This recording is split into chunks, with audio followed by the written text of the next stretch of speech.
आप सभी को श्री कृष्ण जन्माष्टमी की बहुत बहुत शुभकामनाएं। आज हम कृष्ण जी का भोग लगाने के लिए 3 तरीके की पंजीरी और 1 तरीके के लड्डू तैयार करेंगे। तो चलिए एक एक करके रेसिपी शुरू करते हैं। तो hello friends, welcome to food junction by Neha. आइए स्टार्ट करते हैं आज की रेसिपी। तो इस रेसिपी के लिए सबसे पहले हम गैस पर एक पैन रख लेंगे और इसमें ऐड करेंगे दूध। तो यहाँ मैं 3 कटोरी दूध का यूज़ कर रही हूँ।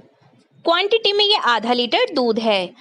यहाँ मैं नॉन स्टिक पैन का यूज़ कर रही हूँ, इसलिए मैंने इसमें डायरेक्ट दूध डाल दिया है।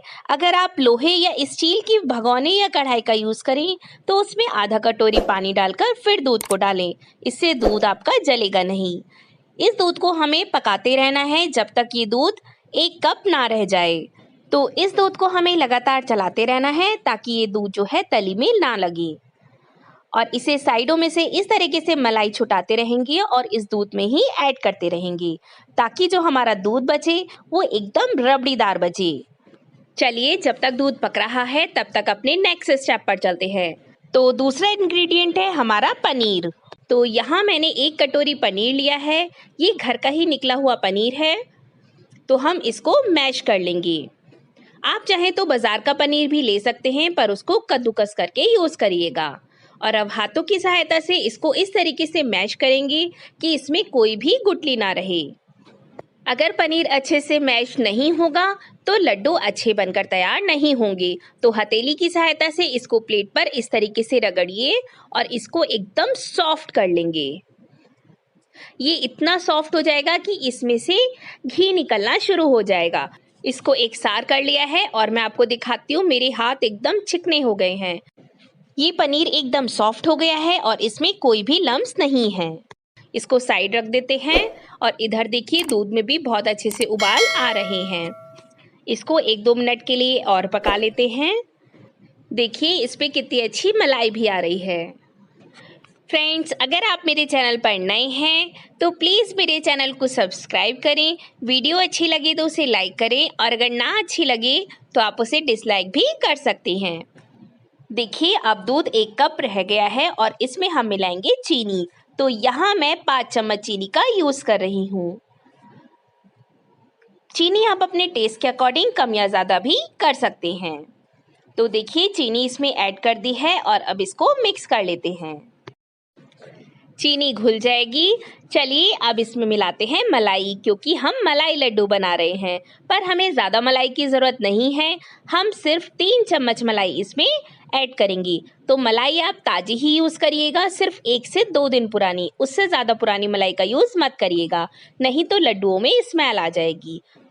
तो यहाँ इस मलाई को भी इस दूध में अच्छे से मैश कर लेंगे। साइडों में जो मलाई आ रही है उसे हम छुटाते रहेंगे, वरना ये कढ़ाई में जम जाएगी। लड्डुओं के टेस्ट को थोड़ा सा और एनहांस करने के लिए हम इसमें मिलाएंगे चुटकी भर इलायची पाउडर। ये छोटी इलायची का पाउडर है। और अब इसमें मिलाएंगे मैश करा हुआ पनीर। पनीर इसमें ध्यान से डालेंगे, वरना दूध की छींटें आपके हाथ पर भी आ सकती हैं। और अब इस पनीर को हम इस करछी की सहायता से मैश करते हुए इस पूरे दूध में अच्छे से मिला लेंगे। इसे हमें 10 मिनट लगातार चलाते रहना है ताकि पनीर दूध में अच्छे से घुल जाए, उसकी कोई भी गुठली ना रहे। पनीर की वजह से ये लड्डू इतने सॉफ्ट बनते हैं कि मुंह में डालते ही घुल जाते हैं और ये लड्डू सभी को बहुत पसंद आते हैं। कोई पहचान ही नहीं पाएगा कि आपने इन लड्डुओं को घर में बनाया है। एकदम मार्केट जैसा स्वाद देंगे। आगे आने वाले महीनों में इतने सारे फेस्टिवल भी आ रहे हैं, तो इन लड्डुओं से आप भगवान का भोग भी लगा सकते हैं, क्योंकि इसमें हमने किसी भी ऐसी चीज़ का यूज़ नहीं करा जिसे आप व्रत में या भगवान के भोग में ना ले सकें। कल कृष्ण जन्माष्टमी है और इन लड्डुओं से आप कान्हा जी का भोग लगा सकते हैं। तो ये रेसिपी पूरी देखें और फिर इसको ज़रूर ट्राई करें। तो देखिए दूध कितना अच्छा सा पक रहा है और ये थोड़ा थोड़ा गाढ़ा होना भी शुरू हो गया है। जितने अच्छे से हम इस दूध को पकाएंगे और ये गाढ़ा होगा, उतने ही परफेक्ट हमारी मलाई लड्डू बनकर तैयार होंगी। देखिए पहले से काफ़ी ज़्यादा गाढ़ा हो गया है और हमें इसे इतना गाढ़ा करना है कि ये कढ़ाई छोड़ना शुरू कर दे। एकदम मावे की तरह कंसिस्टेंसी इसकी हो जाएगी। पर ध्यान रहे इसे लगातार चलाते रहें वरना ये तली में से जल भी सकता है। यहाँ मावा बनना तैयार हो गया है, पर इसे अभी हमें 1 से 2 मिनट और चलाना है ताकि इसमें जो हल्की बहुत नमी है वो ना रहे। तो देखिए मावा तैयार है। गैस की फ्लेम को हम बंद कर देंगे और इसको 10 मिनट के लिए ठंडा होने के लिए छोड़ देंगे ताकि इसके हम लड्डू बना सकें। देखिए 15 मिनट हो गए हैं और ये मावा बहुत अच्छे से ठंडा हो गया है। अब इसे हाथ से हम इस तरीके से बुरबुरा लेंगे और थोड़ा सा एकसार कर लेंगे। चलिए इसके लड्डू बनाते हैं। तो थोड़ा सा पोर्शन हम इस तरीके से हाथ में लेंगे और इसको लड्डू का शेप देंगे। लड्डू हमें हल्के हाथ से ही बनाने हैं क्योंकि ये पनीर और दूध का मिक्सचर बहुत सॉफ्ट है और इसको हल्का सा एकसार कर लेंगे ताकि जो लड्डू हैं वो एकदम चिकने चिकने परफेक्ट बने। तो देखिए लड्डू तैयार है। इसी तरीके से हम बाकी लड्डू भी तैयार कर लेते हैं और ये ध्यान रखना है हमें इन्हें बहुत ज़्यादा प्रेशर से नहीं बनाना है वरना ये लड्डू की शेप ना आकर ओवल शेप में बनेंगे। तो देखिए कितनी जल्दी से ये लड्डू बनकर तैयार हो रहे हैं। तो यहाँ देखिए मिनटों में ये सारे लड्डू बनकर तैयार हो गए हैं और अब इनको थोड़ा सा गार्निश करेंगे। तो गार्निशिंग के लिए मैंने यहाँ केसर ली है और इसमें हल्का सा पानी डाल लिया है ताकि इसमें येलो कलर आ जाए और इसको उंगली की सहायता से मैं सभी लड्डुओं के ऊपर लगा दूंगी ताकि ये लड्डू देखने में थोड़े से और ज़्यादा अट्रैक्टिव लगे। आप लोग केसर की जगह इस पर पीले रंग का फूड कलर भी यूज़ कर सकते हैं और इस पर इस केसर को मैं इस तरीके से लगा दूंगी। देखिए वाइट कलर पर ये केसर कितना खिल के आ रहा है। तो देखिए सभी लड्डुओं पर हम केसर लगा देते हैं और इसको गार्निश करेंगे थोड़े से पिस्ते के साथ। आप चाहें तो किसी भी ड्राई फ्रूट के साथ इसको गार्निश कर सकते हैं और अगर नहीं करना चाहते तो ये ऐसे भी बहुत ही सुंदर लग रहे हैं। तो है ना कितनी इजी मिठाई और एकदम जल्दी से बनने वाली मिठाई है। तो देखिए भगवान का भोग तैयार है लगाने के लिए। अब जब भी कुछ मीठा खाने का मन हो या कुछ झटपट बनाने का मन हो तो आप इन मलाई लड्डुओं की रेसिपी को ज़रूर ट्राई करें। ये बहुत ही जल्दी बनकर तैयार हो जाते हैं और बच्चे हों या बड़े ये सभी को बहुत पसंद आते हैं। आप सभी को ये रेसिपी कैसी लगी मुझे कमेंट सेक्शन में ज़रूर बताइएगा और अगर आप मेरे चैनल पर नए हैं तो प्लीज़ चैनल को सब्सक्राइब करिएगा। वीडियो अच्छी लगी तो इसे लाइक करिएगा और अपने फ्रेंड्स और फैमिली के साथ इस वीडियो को शेयर करना बिल्कुल ना भूलें। आप मुझे मेरे फेसबुक पेज और इंस्टाग्राम पेज पर भी फॉलो कर सकते हैं with the same ID food junction by Neha. आज की सेकंड रेसिपी जो है नारियल पाक। ये स्टार्ट करते हैं पंजीरी बनाना। इसके लिए हमें चाहिए गोला। तो ये नॉर्मल गोला है जो सूखा हुआ आता है, इसको हम घिस लेंगे। देखिए यहाँ मैंने 1.5 गोले का यूज़ करा है और इसका हमें ब्राउन पार्ट भी अलग नहीं करना। इस पूरे गोले को हम घिस लेंगे। इसी गोले में हम ऐड कर देंगे बिल्कुल 1/4 चम्मच जायफल जिसको मैंने इसमें घिस लिया है। बस 4 से 5 बार हमें इसे हल्का सा घिस लेना है। तो इसको साइड रख देते हैं। चलिए अब बाकी सामग्रियों को भून लेते हैं। तो यहाँ हमें चाहिए 1 कटोरी खरबूजे की गिरी। हम इसमें कोई भी ड्राई फ्रूट ऐसे यूज़ नहीं कर रहे हैं, बस खरबूजे की गिरी और थोड़ा सा बादाम यूज़ करेंगे। तो सबसे पहले हम इन खरबूजों की गिरियों को भून लेंगे। आप देखेंगे खरबूजे की गिरी भुनने लगी हैं, ये चटक रही हैं मतलब उछल रही हैं। तो इनको अलग कर लेते हैं और अब इसी कढ़ाई में हम भून लेते हैं 2 चम्मच पॉपी सीड मतलब खसखस। इसका फ्लेवर पंजीरी में बहुत ही अच्छा आता है। तो हमें ज़्यादा इसके सीड्स नहीं लेने हैं, सिर्फ 2 ही चम्मच खसखस लेनी है। इसी के साथ हम इसमें डाल देंगे 2 चम्मच बादाम। करीब करीब 8 से 10 बादाम हैं जिनको थोड़ा मोटा मोटा कोट लिया है। इसको भून लेते हैं। ये पंजीरी बहुत ही जल्दी बनकर तैयार हो जाती है। देखिए ये भी भुन गए हैं, इन्हें हम अलग कर लेते हैं। तो इन सभी चीज़ों को एक बर्तन में अलग रखते रहेंगे। अब इसी कढ़ाई में हम ऐड कर लेंगे नारियल जिसको हमने घिस लिया था। आप देखेंगे इस पंजीरी को बनाने में हमने बिल्कुल भी घी का यूज़ नहीं करा है और ना ही हम मावा यूज़ करेंगे। इसे हम बिना मावा और बिना घी के तैयार करेंगे। देखिए नारियल को भी हमें भून लेना है। नारियल को हमें लगातार चलाते रहना है, वरना ये तली पे से जल सकता है। तो इसे जल्दी जल्दी हम चलाते रहेंगे और इसको गोल्डन ब्राउन होने तक भून लेंगे। बहुत ही जल्दी ये पंजीरी बनकर तैयार हो जाती है। तो फ्रेंड्स, अगर आप मेरे चैनल पर नए हैं तो प्लीज़ मेरे चैनल को सब्सक्राइब करें। वीडियो अच्छी लगे तो लाइक करें और अगर नहीं अच्छी लगे तो आप डिसलाइक भी कर सकते हैं। इस नारियल पाक को बनाना इतना आसान है कि कोई बिगनर भी इसे बनाकर तैयार कर सकता है। देखिए, 3 से 4 मिनट में ये नारियल भुन गया है और ये थोड़ा सा ब्राउन हो गया है। चलिए, इसको भी हम उसी परात में निकाल लेते हैं। आप जन्माष्टमी पर और किस किस तरह की पंजीरी बनाते हैं, मुझे कमेंट सेक्शन में ज़रूर बताइएगा। देखिए, अब गैस पर फिर से एक कढ़ाई रख लेते हैं और इस पंजीरी को जमाने के लिए चाशनी बनाते हैं। तो चाशनी के लिए मैं 2 कटोरी चीनी का यूज़ करूँगी। ये काला काला लौंग का टुकड़ा था, क्योंकि हम चीनी में लौंग डालकर रखते हैं। तो यहाँ देखिए, मैंने 2 कप चीनी ले ली है और इसमें ऐड करेंगे हम पौना कप पानी। इसी कटोरी से नापकर हम पौन कप पानी डालेंगे। इसमें हमें ज़्यादा पानी नहीं डालना है, क्योंकि चाशनी हमें थोड़ी गाढ़ी बनानी है। अगर चाशनी पतली हो जाएगी तो पंजीरी अच्छे से नहीं जमेगी। इसको चला लेंगे ताकि चीनी और पानी घुल जाए और इसे 5 मिनट तक हम पका लेंगे। बहुत ज़्यादा पतली चाशनी नहीं होनी चाहिए। इसको अब हम एक बार चेक कर लेंगे कि चाशनी तैयार है या नहीं।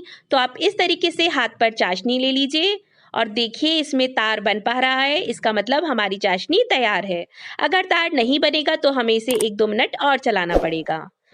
तो यहाँ चाशनी तैयार है और इसमें हम भुनी हुई सारी सामग्रियों को मिला लेते हैं और चाशनी में इन सभी चीज़ों को हम बहुत अच्छे से मिक्स कर लेंगे, ताकि सभी चीज़ों में चाशनी अच्छे से लग जाए और ये पंजीरी बहुत अच्छे से जम जाए।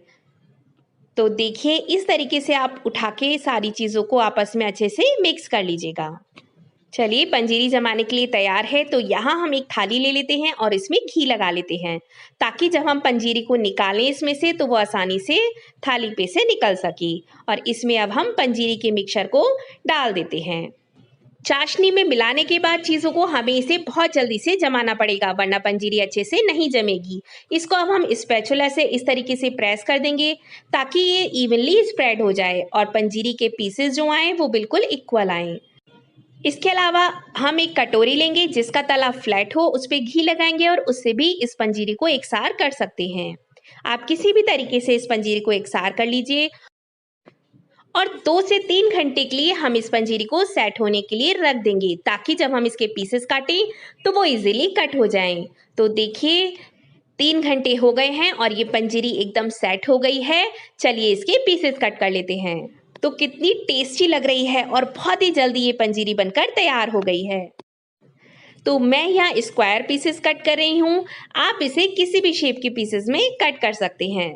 और ये पंजीरी तैयार है भगवान का भोग लगाने के लिए। कितने कम ड्राई फ्रूट से, सिर्फ गोले और खरबूजे की गिरी से हमने इस पंजीरी को बनाकर तैयार कर लिया है। वैसे तो आप चाहें तो इसमें मखाने, काजू और भी ड्राई फ्रूट ऐड कर सकते हैं, पर मैंने इसे सिर्फ इतने ही ड्राई फ्रूट से बनाकर तैयार करा है। देखिए, कितनी आसानी से ये थाली पे से अलग हो गई है और कितने परफेक्ट पीस इसके आए हैं। तो लग रही है ना स्वादिष्ट। अब जब भी कोई व्रत हो या त्योहार हो, और जैसे कि कल जन्माष्टमी है, तो भगवान का भोग लगाने के लिए आप इस नारियल की पंजीरी को ज़रूर ट्राई करें और मुझे कमेंट सेक्शन में बताएं कि आपको ये पंजीरी की रेसिपी कैसी लगी। इस पंजीरी को नारियल पाक भी बोल सकते हैं, क्योंकि हमने इसे नारियल से तैयार करा है। तो यहाँ इसके पीसेस निकाल लेते हैं एक प्लेट में और चलते हैं भगवान का भोग लगाने के लिए। आइए, उससे पहले मैं आपको तोड़ के दिखाती हूँ कि ये कितनी परफेक्ट पंजीरी बनकर तैयार हुई है। तो है ना एकदम आसान सी और अमेजिंग सी रेसिपी। अगर आपको वीडियो अच्छी लगे तो इसे लाइक करें, मेरे चैनल को सब्सक्राइब करें और अपने फ्रेंड्स और फैमिली के साथ इस वीडियो को शेयर करना बिल्कुल ना भूलें। आज की 3rd रेसिपी। आइए आज हम बनाते हैं कान्हा जी के भोग के लिए गोंद की पंजीरी। ये रेसिपी मैंने अपनी सासू माँ से सीखी है और हमारे यहाँ जन्माष्टमी के दिन गोंद की पंजीरी ज़रूर बनाई जाती है। इस पंजीरी के लिए सबसे पहले हम यहाँ पे लेंगे गोंद। ये खाने वाला गोंद होता है और ये पंजीरी में ज़रूर डालेंगे। तो यहाँ मैंने लिया है 100 ग्राम गोंद। इस गोंद को पहले हम थोड़ा सा सूखा भून लेंगे। आप चाहें तो इसे 10-15 मिनट के लिए धूप में भी रख सकते हैं। देखिए ये हल्का हल्का फूलने लगा है। इसमें अब हम डाल देंगे 2 बड़े चम्मच देसी घी। देसी घी डालने से ये गोंद एकदम फूल जाएगा और हमने इसे सीधे घी में इसलिए नहीं डाला ताकि ये अंदर से कच्चा ना रह जाए। तो सूखा भूनने के बाद हम इसे घी में भून लेंगे और आप देखेंगे ये गोंद अच्छे से फूल रहा है। इसको जल्दी जल्दी से चला लेते हैं वरना ये जल जाएगा। देखिए गोंद अच्छे से भुन गया है। इसको एक बर्तन में अलग निकाल लेते हैं और ये जो बचा हुआ घी है इसी घी में हम अपना अगला इंग्रेडिएंट फ्राई करेंगे। तो यहाँ मैंने 100 ग्राम बादाम लिए हैं। यहाँ हम सभी चीज़ों को इसलिए भून रहे हैं ताकि वो अच्छे से ग्राइंड हो सके। तो देखिए बादाम भी बहुत जल्दी भुन जाते हैं, तो आप इसे लगातार चलाते रहिए वरना ये जल जाएंगी। देखिए भुन गए हैं और इन्हें भी हम उसी बर्तन में निकाल लेते हैं। बादाम की वजह से घी का कलर भी चेंज हो गया है और इसी घी में अब हम भूनेंगे खरबूजे की गिरी। हमें घी को बार बार चेंज करने की ज़रूरत नहीं है, उसी घी में हमारे सारे ड्राई फ्रूट भुन जाएंगे। ये देखिए उछल रहे थे इसलिए मैंने 2 मिनट के लिए इन्हें ढक दिया है ताकि इनकी छींटें मेरे ऊपर ना आए। चलिए इसी के साथ इसमें ऐड कर लेते हैं कसा हुआ गोला। ये नॉर्मल गोला है और इसे आप बारीक या मोटा कैसे भी घिस लीजिए। तो देखिए इन दोनों चीज़ों को हम अच्छे से भून लेंगे थोड़ा सा ब्राउन होने तक। बस याद रहे कि ये जले नहीं। चलिए ये भुन गए हैं, इन्हें भी हम उसी बर्तन में अलग कर लेते हैं। सभी चीज़ें हम एक ही बर्तन में अलग करते रहेंगे। चलिए अब एक और चीज़ भूनते हैं जो मेरे यहाँ पंजीरी में ज़रूर डाली जाती है। तो इसके लिए यहाँ पे हम ले लेते हैं 1 चम्मच घी और इसमें ऐड करेंगे हम आधा चम्मच अजवाइन और 1 चम्मच जीरा। मेरी सासू माँ जन्माष्टमी के दिन गोंद की पंजीरी अजवाइन और जीरा डालकर ही बनाती हैं और इसी पंजीरी का भोग लगाया जाता है। तो चलिए जीरा और अजवाइन भी भुन गया है, इसे भी हम अलग कर लेते हैं और फिर से इसी बर्तन को लेते हैं और इसमें ऐड करेंगे हम 2 कप भरकर मखाने। किसी भी ड्राई फ्रूट को हमें तोड़ने की कोई ज़रूरत नहीं है क्योंकि हम इन्हें बाद में हल्का सा पीस लेंगे। इसमें ऐड करेंगे 1 चम्मच घी और इसको भून लेंगे। इन मखानों को हम तब तक भूनेंगे जब तक कि हाथ से तोड़ने पर टूटे ना। देखिए मैं आपको तोड़ के दिखाती हूँ और ये आसानी से टूट पा रहे हैं, इसका मतलब मखाने हमारे अच्छे से भुन गए हैं। चलिए इसको भी अब अलग कर लेते हैं। तो देखिए यहाँ हमारे सारे ड्राई फ्रूट भुन गए हैं और अब बनाते हैं हम चाशनी। तो उसके लिए हम यहाँ लेंगे 2 कटोरी चीनी। क्योंकि हमें इसके लिए थोड़ी गाढ़ी चाशनी बनानी है तो हम इसमें पानी का कम यूज़ करेंगे। इसमें हम सिर्फ आधा कप ही पानी डालेंगे और उसके बाद इसको चला लेंगे ताकि ये चाशनी बनकर जल्दी से तैयार हो जाए। चलिए जब तक चाशनी बन रही है तब तक हम इन सभी ड्राई फ्रूट्स को थोड़ा दरदरा सा पीस लेते हैं। बिल्कुल बारीक पाउडर इनका हमें नहीं बनाना है क्योंकि पंजीरी में जब थोड़े मोटे मोटे पीसेस आते हैं तो वो खाने में बहुत अच्छे लगते हैं। तो चलिए थोड़ा थोड़ा कर कर इनको मिक्सी के जार में डाल लेते हैं और बस एक बार इनको चर्न कर लेते हैं। आप देखिए मैंने इनको बिल्कुल बारीक नहीं करा है, ये थोड़े थोड़े से मोटे हैं। तो इसी तरीके से देखिए मैंने सारे ड्राई फ्रूट्स को चर्न कर लिया है। इसको साइड रख देते हैं और यहाँ लेते हैं हम एक थाली जिसमें हम पंजीरी को जमाएंगे। इस पे हल्का सा घी लगा लेते हैं और इसको ग्रीस कर लेते हैं। यहाँ मैं इस मिक्सचर में थोड़ी सी काली मिर्च भी ऐड कर रही हूँ क्योंकि पंजीरी एकदम मीठी होती है तो काली मिर्च उसके टेस्ट को थोड़ा सा बैलेंस कर देती है। इधर देखिए चाशनी भी हमारी तैयार हो रही है और चीनी अच्छे से घुल गई है। एक बार चला लेते हैं और अब टेस्ट कर लेते हैं कि चाशनी तैयार है या नहीं। तो आप हल्का सा करछी पे चाशनी ले लीजिए और हाथों की सहायता से इसे देख लीजिए। आप देख पा रहे होंगे कि एक तार की चाशनी बनकर तैयार है। इस तरीके से एक तार बनना चाहिए। अगर आप इस तरीके से नहीं देखना चाहते तो एक बाउल में थोड़ा सा पानी लीजिए और उसमें चाशनी की 1-2 ड्रॉप डाल दीजिए। देखिए डालते ही ये ड्रॉप्स जम गई हैं, इसका मतलब कि ये चाशनी बिल्कुल तैयार है पंजीरी जमाने के लिए। अगर चाशनी इस तरीके से नहीं होगी तो पंजीरी अच्छे से सेट नहीं होगी। चलिए चाशनी तैयार है और अब इसमें हम पिसे हुए ड्राई फ्रूट्स को मिला लेते हैं। ड्राई फ्रूट्स को चाशनी में अच्छे से मिक्स कर लें ताकि पंजीरी अच्छे से जम सके। अगर इसमें चाशनी नहीं लगेगी तो पंजीरी भी अच्छे से सेट नहीं होगी। मिक्स करने के बाद हमें इसे बिल्कुल भी ऐसे नहीं छोड़ना है, फटाफट इसे जमा लेना है वरना ये पंजीरी खराब हो जाएगी। तो देखिए थाली पर हमने घी पहले ही लगा लिया था इसीलिए, और अब इसमें इस पंजीरी को जमाने के लिए पलट लेते हैं और अब करछी की सहायता से इस मिक्सचर को प्रेस कर देंगे। आप चाहें तो इसे कटोरी से भी कर सकते हैं। एक फ्लैट तले वाली कटोरी लीजिए और उस पर हल्का सा घी लगाकर इस तरीके से इसे प्रेस कर लीजिए। इससे जब आप पंजीरी के पीसेस काटेंगे तो वो कहीं से मोटे या कहीं से पतले नहीं होंगे, एकदम इक्वल पंजीरी कटेगी।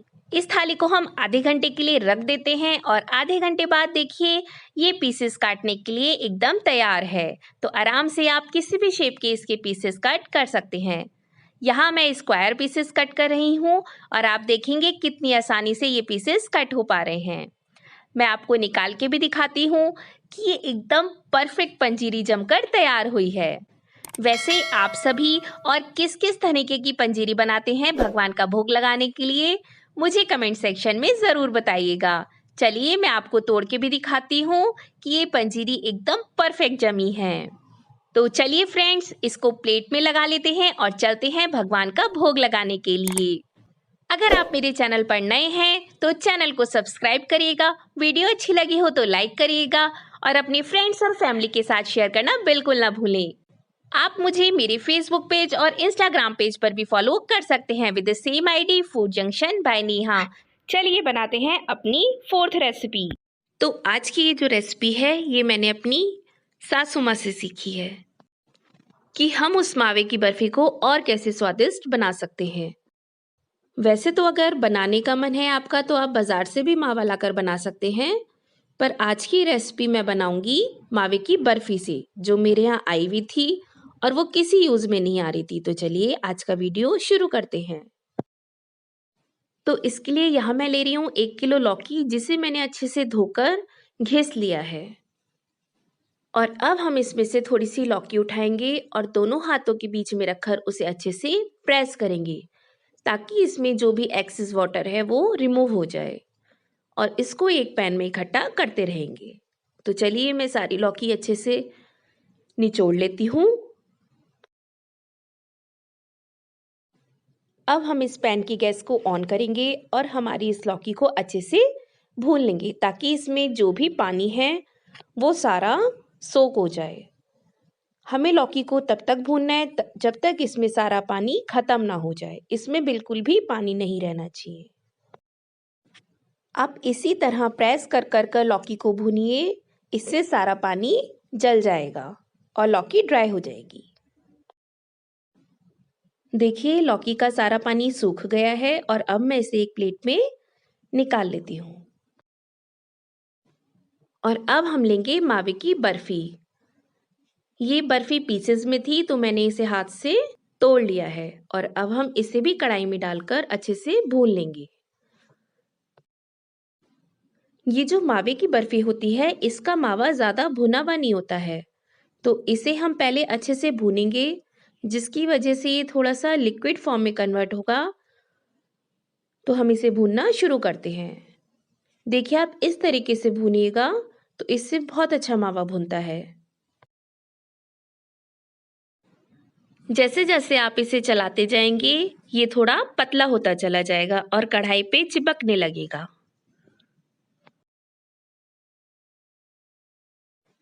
देखिए मावा पतला होने लगा है, पर हमें इसे लगातार चलाते रहना है ताकि जो हमारा मावा है वो कढ़ाई पर चिपके ना, और बिल्कुल एक सार भुने।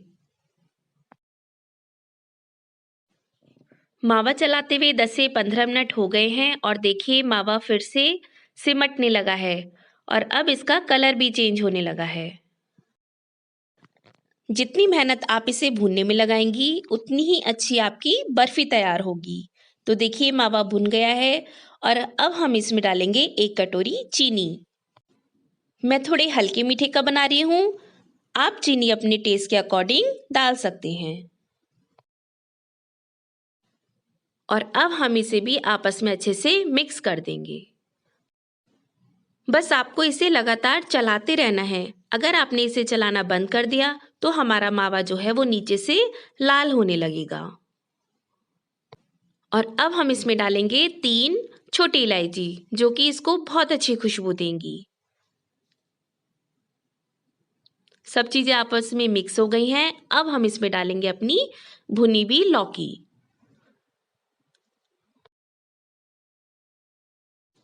वापस से लौकी डालने के बाद आपको इसे अच्छे से मिक्स करना है ताकि हमारा मावा और लौकी आपस में मिल जाएं। तो आप इसे लगातार ऐसे खड़े करछी से घोटिएगा, इससे बहुत अच्छे से मिक्स हो जाएंगे आपस में। और जैसे जैसे आप इसे भूनते जाएंगे वैसे वैसे ये सिमटना शुरू हो जाएंगी और कढ़ाई छोड़ना शुरू कर देंगी। जब ये चीज़ें कढ़ाई छोड़ना शुरू कर दें तो समझ जाइए कि आपकी बर्फी तैयार है। देखिए इसका कितना अच्छा कलर आया है। और अब बारी है इसे जमाने की। तो हम एक थाली लेंगे और उस पर थोड़ा सा घी लगा लेंगे ताकि जब हम इस पे बर्फी जमाएं तो बर्फी थाली पर चिपके नहीं।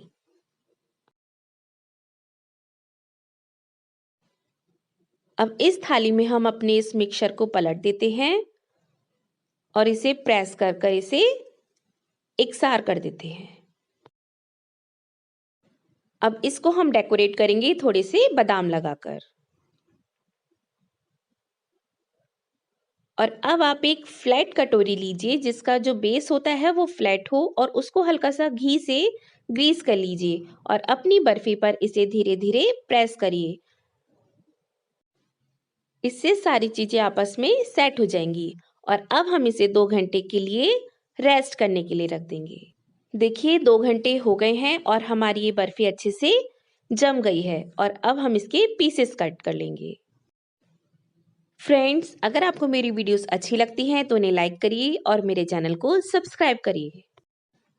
देखिए कितनी आसानी से ये कट पा रही है और मैं एक पीस आपको निकाल कर भी दिखाती हूँ कि ये कितने अच्छे से जमी है।